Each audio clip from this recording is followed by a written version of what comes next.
দেখো, এই ফ্রি ফায়ারটা সামান্য একটা গেম হলেও এটা যে অনেক মানুষের জীবন পরিবর্তন করে দিয়েছে, আবার অনেক মানুষের জীবন যে ধ্বংস করে দিয়েছে, এটা আমাদের সকলেরই জানা।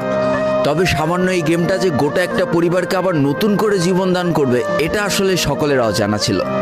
হ্যাঁ বন্ধুরা, আজকের গল্পটি এমনই একটা পরিবারকে নিয়ে যারা এই ফ্রি ফায়ার গেমটাকে একেবারেই সহ্য করতে পারতো না, বরং তাদের সন্তান যখন এই গেমটা খেলতো তারা আরও উল্টো বকাবকি করতো। আর ভাগ্যের কি অপূর্ব লীলা খেলা, তখন সেই গেমটা আজকে গোটা পরিবারটাকে বাঁচিয়ে রেখেছে। আর এখন তার বাবা মাও উৎসাহ দেয় তাদের সন্তানকে যে ফ্রি ফায়ার খেলো। এজন্যই চলো জেনে আসি আসলে কি এমন ঘটেছিল ওই পরিবারটার সাথে। তো বেশি ব্যাকপ্যাক না করে ছোট্ট একটা ইন্ট্রো দিয়ে আজকের ভিডিও শুরু করা যায়। তো আজকের গল্পটা শুরু হতে চলেছে ছোট্ট একটা গ্রামের ছোট্ট একটা পরিবারকে নিয়ে। বাবা মা এবং তাদের দুই সন্তান অর্থাৎ দুই ভাই, ছোট্ট একটা পরিবার, খুব সুন্দরভাবে তাদের জীবনযাত্রা চলে যাচ্ছিল। বড় ভাই একটা কোম্পানিতে লেবারের চাকরি করে, বাবা কৃষিকাজ করে, আর তাদের ছোট সন্তান অর্থাৎ ছোট ছেলে কিন্তু ক্লাস 8-এ পড়াশোনা করে। দারিদ্রতার বেড়াজালে আটকে পড়া পরিবারকে সাপোর্ট দেওয়ার জন্য তাদের বড় ভাইকে খুব অল্প বয়সে কাজে চলে যেতে হয়েছে। এই জন্য বড় ভাইয়ের পড়াশোনাটা ঠিকমতো হয়ে ওঠেনি। তবে বাবা মার একটাই স্বপ্ন ছিল যে তাদের ছোট সন্তান অর্থাৎ ছোট ছেলে যাতে উচ্চশিক্ষায় শিক্ষিত হয়। এই জন্য বাবা কৃষিকাজ করলেও সারাদিন মাঠে তুমুল কষ্ট করে এসে বাসায় যখন এসে দেখতো তাদের ছোট সন্তান পড়াশোনা করতেছে, সমস্ত কষ্ট এক চান্সে দূর হয়ে যেত। আর তাদের ছোট সন্তান পরিবারের অভাব দেখতে দেখতে বড় হচ্ছে, তো তাই সে একটা সময় ঠিক করেই ফেলে যে তাকে অনেক বড় হতে হবে, লেখাপড়া করে অনেক বড় মানুষের মতো মানুষ হতে হবে। আর ঠিক এমনটাই হতে থাকে। তাদের ছোট ছেলে খুব ভালো রেজাল্টও করতে থাকে, প্রত্যেক ক্লাসে টপ হতেও থাকে। তবে তার একটা বদ অভ্যাস ছিল, সেটা হচ্ছে ফ্রি ফায়ার গেম খেলা। করোনা চলার সময় যখন তার স্কুল বন্ধ হয়ে যায়, তখন তার বাবা এবং বড় ভাইয়ের জমানো কিছু টাকা দিয়ে তাকে একটা ফোন কিনে দেওয়া হয় অনলাইনে ক্লাস করার জন্য। তার ফোনটা ছিল 3 GB র্যামের একটা ফোন। তবে এইখান থেকেই তার ফ্রি ফায়ার গেমের সাথে পরিচয় হওয়া।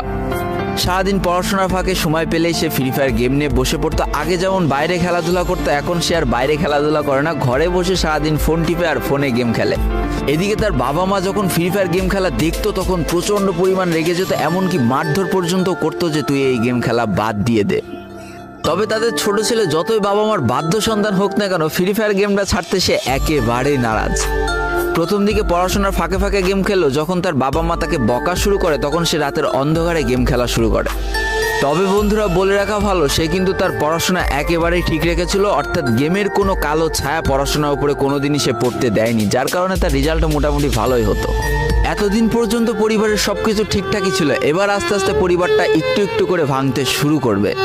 পরিবারের সকলের সম্মতিতে পরিবারের বড় ছেলের সাথে পাশের গ্রামের একটা মেয়ের বিবাহ সম্পন্ন করা হয়।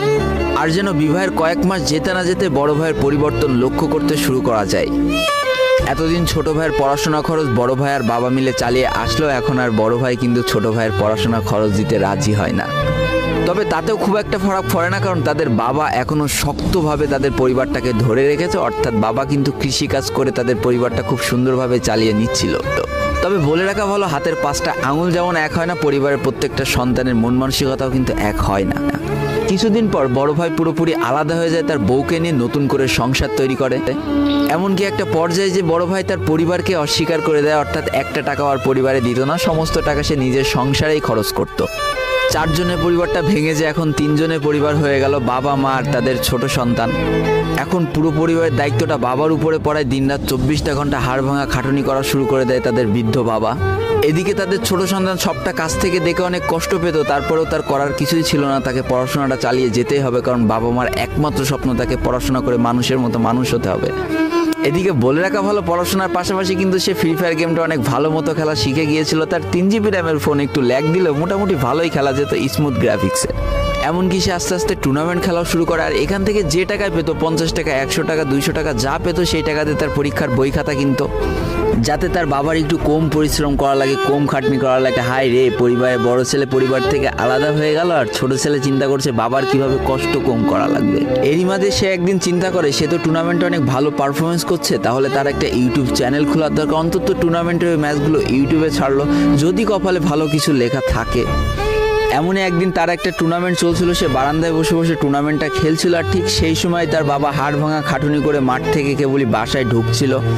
এমন সময় তার ছেলের পড়াশোনা বাদ দিয়ে গেম খেলা দেখে বাবা প্রচণ্ড পরিমাণ রেগে যায়, আর ফোনটা ধরে একটা আছাড় মেরে দেয়, যার কারণে তার ডিসপ্লেটা ফেটে যায়। সেই দিন সে ভাঙা ফোনটা আঁকড়ে ধরে অঝরে কেঁদেছিল, তার সমস্ত স্বপ্ন যেন এক নিমিষেই শেষ হয়ে গিয়েছিল।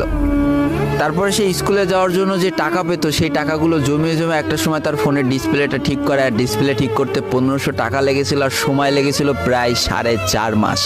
আর এই 4.5 মাসে সেই ইউটিউব চ্যানেলের যে জিমেলটা ছিল সেই জিমেলটাও সে ভুলে যায়, অর্থাৎ তার ইউটিউব চ্যানেলটাও নষ্ট হয়ে যায়। কিন্তু পরিবারের ছোট সন্তানরা একটু ঘাটতারা হয়, কোনোভাবে কোনো কিছুতে হার মানতে রাজি হয় না, যেমন আমি। তাই সে আবারও ফ্রি ফায়ার খেলা শুরু করে, আবারও নতুন করে ইউটিউব চ্যানেল